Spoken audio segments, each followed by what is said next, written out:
Hello student, હું આપની channel આદર્શ ક્લાસ સુધી તમારું ભવ્ય સ્વાગત કરું છું। આજે આપણે ધોરણ 9 ગણિત ચેપ્ટર 11 પૃષ્ઠફળ અને ઘનફળ તેના સ્વાધ્યાય 11.1 નો દાખલા નંબર 3 અને 4 ભણીશું। ચાલો સમયનો બગાડ કર્યા વિના ભણવાની શરૂઆત કરીએ। દાખલા નંબર 3, શંકુની વક્ર સપાટીનું ક્ષેત્રફળ 308 સેમીનો વર્ગ અને તેની ત્રાસી ઊંચાઈ 14 સેમી છે। તો આ શંકુની નંબર 1 પહેલો નંબર માંગ્યો છે પાયાની ત્રિજ્યા શોધો અને નંબર 2 કુલ સપાટીનું ક્ષેત્રફળ શોધો। પહેલા તો આપણે શંકુ દોરી દઈએ, પછી આગળ જે સમજવું આપણે સમજીએ। શંકુ પહેલા દોરી દઈએ આપણે। આ શંકુ છે, આ શું આપેલું છે આપણે? શંકુ। આ શંકુની ઊંચાઈ છે, આ શંકુની ત્રિજ્યા છે। હવે ધ્યાન આપો, આપણે શું કહ્યું છે? શંકુનું વક્ર સપાટીનું ક્ષેત્રફળ, વક્ર સપાટીનું ક્ષેત્રફળ અહીંયા આપણને આપી દીધું છે। વક્ર સપાટી એટલે આ કોરિમોરની બોર્ડર, કોરિમોરની બોર્ડર જ લેવામાં આવશે વક્ર સપાટી। તો વક્ર સપાટીનું ક્ષેત્રફળ અહીંયા આપણે આપી દીધું છે કે 308 સેમીનો વર્ગ અને તેની ત્રાસી ઊંચાઈ આપણને કેટલી આપી છે? 14 સેમી, 14 સેમી છે। ત્રાસી ઊંચાઈ એટલે L, એટલે આપણને આપેલું છે। તો આપણે પહેલા નંબર પર શોધવાનું છે પાયાની ત્રિજ્યા, એટલે આપણે ત્રિજ્યા શોધવાની છે। ત્રિજ્યા આપેલી નથી, આપણે ત્રિજ્યા શોધવાની છે। અને બીજા નંબર પર આપણે શોધવાનું છે કુલ સપાટીનું ક્ષેત્રફળ, એટલે શંકુનું કુલ સપાટીનું ક્ષેત્રફળ આપણે શોધવાનું છે। સૌથી પહેલા આપણે પાયાની ત્રિજ્યા શોધી દઈએ। કેવી રીતે શોધીશું? બોલો કેવી રીતે શોધીશું? તો આપણને શું આપી દીધું છે અહીંયા શોધીને? શંકુનું વક્ર સપાટીનું ક્ષેત્રફળ આપી દીધું છે, તો એના મદદથી આપણે ત્રિજ્યા શોધી કાઢીશું। કેવી રીતે? અહીંયા ધ્યાન આપજો। સૌથી પહેલા આપણે લખીશું શંકુનું વક્ર સપાટીનું ક્ષેત્રફળ, શંકુનું વક્ર સપાટીનું ક્ષેત્રફળ। એનું સૂત્ર શું છે? બોલો મોટે બધા? પાઈ આર એલ। અને શંકુનું વક્ર સપાટીનું ક્ષેત્રફળ આપણને આપી દીધું છે શોધીને, એ શોધવાનું નથી, શોધીને આપી દીધું છે। કેટલું આપ્યું છે? 308। કેટલું આપ્યું છે? 308 સેમીનો વર્ગ આપણને આપી દીધું છે। પાઈ બરાબર કેટલા લઈશું? કોઈ ઉલ્લેખ કર્યો છે અહીંયા? કોઈ ઉલ્લેખ ના કર્યો હોય તો પાઈ બરાબર કેટલા લઈશું આપણે? 22/7।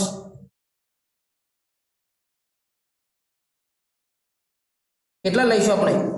22/7 ગુણ્યા આર તો આપણને આપેલો નથી, શોધવાનું છે। એલ ત્રિજ્યા ઊંચાઈ આપણને આપેલી છે। કેટલો? 14 આપેલો છે, 14। હવે અહીંયા ધ્યાન આપો, આપણે શું કરીશું? પહેલા તો અહીંયા 7 દુ 14 ઉડી જશે, 7 દુ 14, 308 એમને એમ લખી દો, 308 તો એમને એમ લખી દઉં। 22 ગુણ્યા 2, 22 દુ 44, 22 દુ 44 અને આર એમને એમ લખી દો, આર એમને એમ લખી દો। હવે આ 44 આ 308 એમને એમ લખી દો, 308 એમને એમ લખી દો। 44 અહીંયા ગુણ્યામાંથી હું બરાબરના આ મકા લાવું, બરાબરના આ સાઈડ લાવું તો ક્યાં આવી જશે? ભાગ્યામાં આવી જશે। શા માટે? કે ગણિતનો નિયમ છે કે તમે કોઈ પણ સંખ્યાને બરાબરના આ મકા લાવો, અગર સરવાળામાં હોય તો બાદબાકીમાં જતો રહે, અગર બાદબાકીમાં હોય તો સરવાળામાં આવી જાય, અગર ગુણાકારમાં હોય તો ભાગાકારમાં આવી જાય, અને ભાગાકારમાં હોય તો ગુણાકારમાં આવી જાય। તો એ 44 ગુણાકારમાં છે, શામાં આવી જશે? ભાગાકારમાં। અને આર એમને એમ લખી દો, આર એમને એમ લખી દો। હવે 308 અને 44 આપણે ઉડાડીશું। કેવી રીતે ઉડાડીશું? બોલો? જો 44 બે વડે ઉડશે। શા માટે? પાછળ બેકી સંખ્યા છે, આપણે છેદ ઉડાડવાનો લેક્ચર અલગથી બેસિકથી આપણે લઈશું। જેને ના આવડતો હોય તો એ લેક્ચર જોઈ લેજો, તમને આવડી જશે કે છેદ કેવી રીતે ઉડાડીએ આપણે। તો અહીંયા જણાવો, આ 4 44 એ બે વડે ઉડશે। શા માટે? પાછળ બેકી સંખ્યા છે। અને 308 બે વડે ઉડશે। શા માટે? પાછળ બેકી સંખ્યા છે, તો બેકી સંખ્યા બે વડે બંને ઉડાડીશું। તો આપણે જો અહીંયા જણાવો, 2 દુ 4, 2 દુ 4, તો 22/44 બે વડે ઉડી ગયું। અહીંયા જણાવો 308 વડે બે વડે ઉડાડીએ। 3 નો ઘોડે પહેલા, 2 નો ઘોડે 3 સુધી બોલો। 2 કા 2, 0 વધ્યા, 0 તો 2 કા 2, અને અહીંયા 3 માં કેટલા વધ્યા? 3 માં આપણે 2 લઈ લીધા, પણ એક વધ્યો, તે એકના 0 સાથે આપણે જોઈન્ટ કરી દઈશું। સરવાળો નહીં કરીએ, જોઈન્ટ કરી દઈશું। તો એકના 0 સાથે જોઈન્ટ કરીશું તો કેટલા થશે? 10। તો 2 પંચા 10, 2 પંચા 10। હવે 8 વધ્યા, તો 2 નો ઘોડે 8 સુધી બોલો। 2 ચોગુ 8, 2 ચોગુ 8। હજી બે વડે ઉડશે, 22 બે વડે ઉડશે, 156 બે વડે ઉડશે। કેવી રીતે ઉડાડીશું? બોલો? ચલો 2 કા 2, 2 કા 2, 156 ને બે વડે ઉડાડો। કેવી રીતે ઉડાડીશું? બોલો? 2 નો ઘોડે પહેલા 1 સુધી બોલો, 1 તો નાના છે, તો 5 ને જોઈન્ટ કરીશ તેના સાથે 5 ને જોઈન્ટ કરીશ તેના સાથે તો 2 નો ઘડે 15 સુધી બોલો 2 નો ઘડે 2 સીટુ 14 2 સીટુ 14 અને 2 નો ઘડે ફરી 4 સુધી 1 15 માં 1 વધ્યા અને 1 ને 4 સુધી જોઈન્ટ કરીશું 4 સાથે જોઈન્ટ કરીએ તો 14 થશે તો 2 નો ઘડે 14 સુધી બોલો 2 સીટુ 14 2 સીટુ 14 અને આપણે 11 ના આપણે 77 ને ઉડાડી દઈશું કેવી રીતે 11 સીટુ 77 11 સીટુ 77 તો r બરાબર કેટલા મળ્યા બોલો મને r બરાબર કેટલા મળ્યા 7 સેમી કેટલા મળ્યા 7 સેમી તો ત્રિજ્યા મને મળી ગઈ હવે મારે બીજા નંબરમાં એક નંબર તો મને આ શોધી કાઢ્યો હવે બીજા નંબર પર શું શોધવાનું બોલો કુલ સપાટીનું ક્ષેત્રફળ શંકુની કુલ સપાટીનું ક્ષેત્રફળ તો આપણે શંકુની કુલ સપાટીનું ક્ષેત્રફળ પણ શોધી દઈએ જો શંકુનું કુલ સપાટીનું ક્ષેત્રફળ એનું સૂત્ર શું છે બોલો પાઈ r પ્લસ l આ સૂત્ર છે જેનું આપણે પાઈ ની કિંમત ખબર છે આપણને અહીંયા કોઈને કર્યો તો નથી કરેલ તો આપણે 22/7 લઈ લઈશું 22/7 ગુણ્યા r કેટલા છે આપણા પાસે હાલ જ મળ્યા 7 મળ્યા કેટલા 7 ગુણ્યા કૌંસમાં r કેટલા 7 પ્લસ l ત્રિજ્યા ઊંચાઈ કેટલી હતી આપણા પાસે બોલો ત્રિજ્યા ઊંચાઈ કેટલી હતી 14 હતી કેટલી હતી 14 હતી તો અહીંયા ધ્યાન આપો 22 ગુણ્યા 22/7 તો એમને એમ લખી દો ગુણ્યા 7 એમને એમ લખી દો 7 + 14 તેનો સરવાળો કરીશું કેટલો થશે 21 અને ગુણાકારના સંબંધમાં છે તો 21 ગુણાકારના સંબંધમાં લખી દો અને 7 ને 7 શું થઈ જશે કટ અને 22 ગુણ્યા 21 કરી દો તો જવાબ મને મળી જશે તો 22 ગુણ્યા 21 22 21 સાથે ગુણાકાર કરી તો કેટલો મળશે બોલો 0 ના એ બે સંખ્યા નીચે છે એટલે 0 લખી દો 2 દુ 4 2 દુ 4 2 કા 2 2 કા 2 સરવાળો કરી દો 2 4 ને 2 6 462 સેમીનો વર્ગ આ મને જવાબ મળી ગયો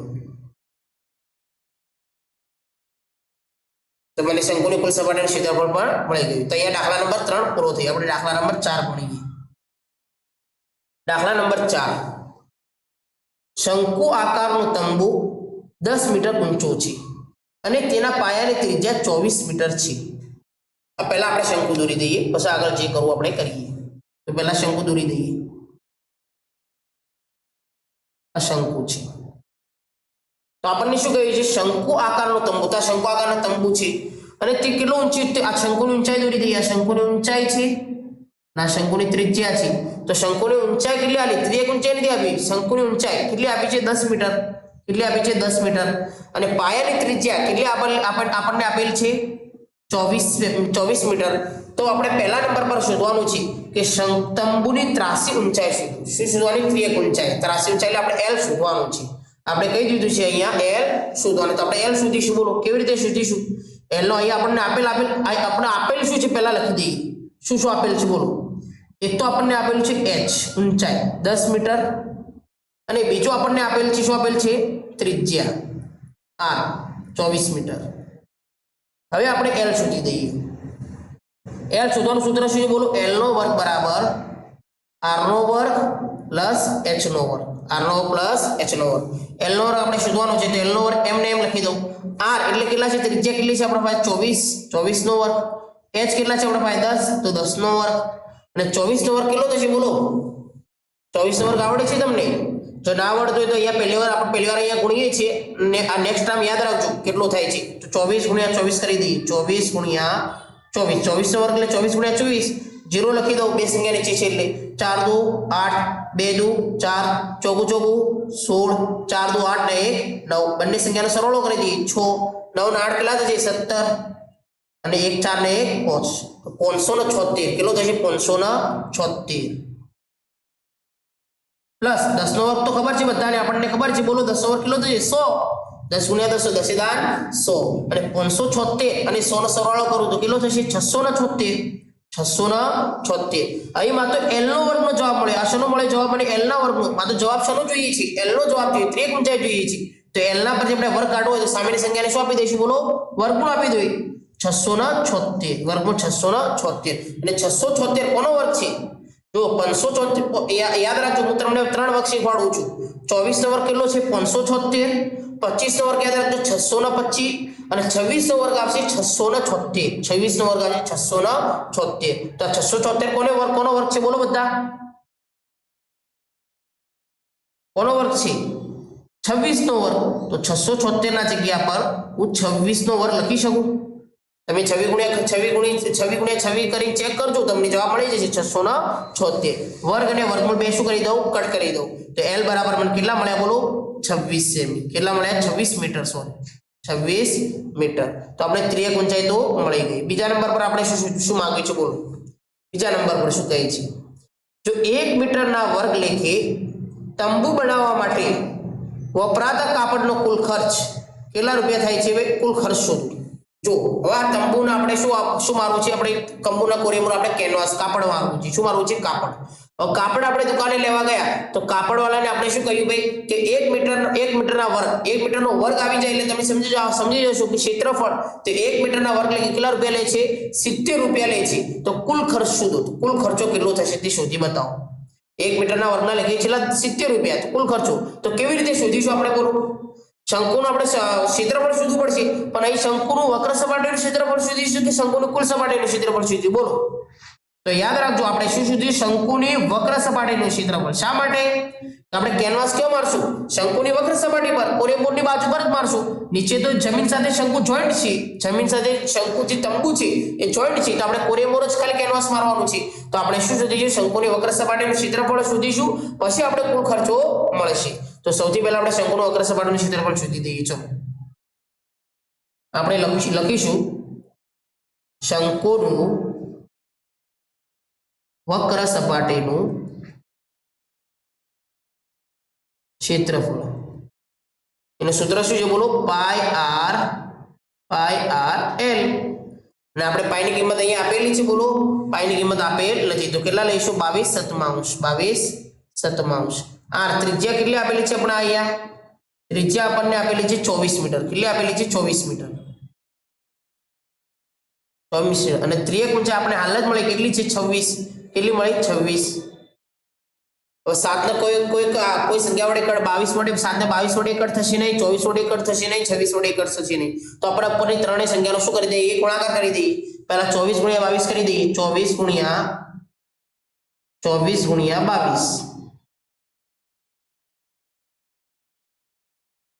બે સંખ્યા નીચે 0 મૂકી દઈએ 4 દુ 8 2 દુ 4 4 દુ 8 2 દુ 4 8 સરવાળો કરી દઈએ 8 8 ને 4 12 4 ને 1 5 528 ગુણ્યા 26 કરી દઈએ હવે 528 ગુણ્યા 26 કરી દઈએ 0 મૂકી દઉં 8 દુ 16 2 દુ 4 ને 1 5 5 દુ 10 6 નો વડે 6 8 છંગ 8 5 40 8 છંગ 42 8 છંગ 42 8 48 થશે 8 5 48 8 છંગ 42 ના થાય 48 થાય 48 8 છંગ 48 6 દુ 12 ને 4 છે કેટલા થાય 6 દુ 12 ને 4 16 અને 6 5 30 ને 1 31 તો આપણે સરવાળો કરી દઈએ બંને સંખ્યાનો 8 6 6 12 5 ને 1 6 7 3 1 તો આપણો જવાબ કેટલો મળ્યો કેટલો જવાબ મળ્યો બોલો 13,728 ભાગ્યા 7 આપણે હવે આપણે ક્ષેત્રફળ શોધવાનું અહીંયા આપણે ક્ષેત્રફળ નથી શોધવાનું આપણે શું શોધવાનું કુલ ખર્ચો શોધવાનો છે આપણને શું શોધવાનું કુલ ખર્ચો તો આપણે અહીંયા આપણે છેદ ઉડાતા નથી શા માટે તો આપણે શંકુનું વક્ર સપાટીનું ક્ષેત્રફળ નથી શોધવાનું આપણે ખર્ચો શોધવાનો તો આપણે ક્ષેત્રફળને આમ નામ પડી રાખીએ સાતો ભાગાકાર કરીશું નહીં ખાલી ક્ષેત્રફળ આપણે પાછળ લખી દઈએ સેમીનો વર્ગ આ મને ક્ષેત્રફળ મળી ગયું આ શું મળી ગયું ક્ષેત્રફળ હવે મારે શું શોધવાનું છે બોલો હવે મારે એમ શોધવાનું છે કે રકમને મને એમ કહ્યું હતું કે 1 મીટરના વર્ગે કાપડવાળો કેટલા રૂપિયા લે છે 70 રૂપિયા તો કુલ ખર્ચો શોધો કે કાપડ કેટલું જોશે ટોટલ કેટલા ખર્ચો છે તો 1 મીટરના વર્ગ લેખે 1 મીટરના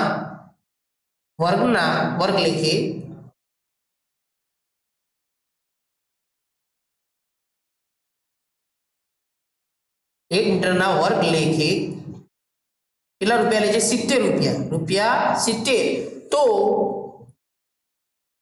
13,728 ભાગ્યા 7 લેખે મીટરના વર્ગ લેખે કેટલા રૂપિયા થાય તો આપણે ચોકડી ગુણાકાર કરી દઈશું ઓનો ઓનો આ બે સંખ્યાનો ગુણાકાર અને ઓનો આ સંખ્યા સાથે ગુણાકાર તો આપણે ચોકડી ગુણાકાર કરી દઈએ બોલો